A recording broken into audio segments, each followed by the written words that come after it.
Timbog ng mga kapulisan ng Rosales Police Station ang lalaking ito matapos itong mahulihan ng mga sachet ng ipinagbabawal na droga sa ikinasang drug by bus operation ng PNP sa Barangay Zone 5, Rosales, Pangasinan. Kinilala ang suspect na isang 38 anyos na negosyante na residente rin ng nasabing lugar. Inaresto ang suspect matapos itong magbenta ng isang sachet ng umano'y shabu sa isang pulis na nagpanggap na poser buyer.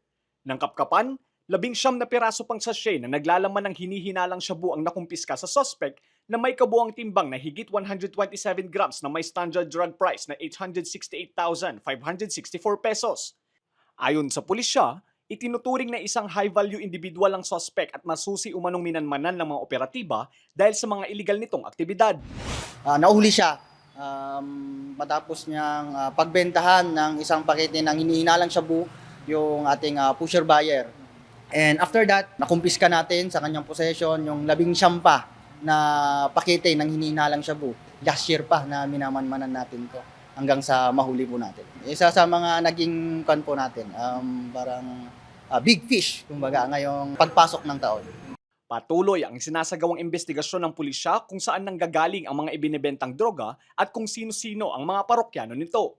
Nasa kustodiya na ng pulisya ang suspect na tumanggi ng magbigay ng pahayag. Mahaharap ang suspect sa reklamong paglabag sa Republic Act 9165 o ang Comprehensive Dangerous Drugs Act of 2002. Tuloy-tuloy pa rin yung anti-illegal drug operation po natin dito sa bayan ng Rosales. Hindi po tumitigil ang ating kapulisan. Yan, sa paghuli sa kanila. Tuloy-tuloy pa rin yung symposium or information drive natin sa mga schools and then mga other organization para maging mulat ang ating mga kababayan sa negative na impact ng illegal na droga. Lester Narag, Balitang, Solid North.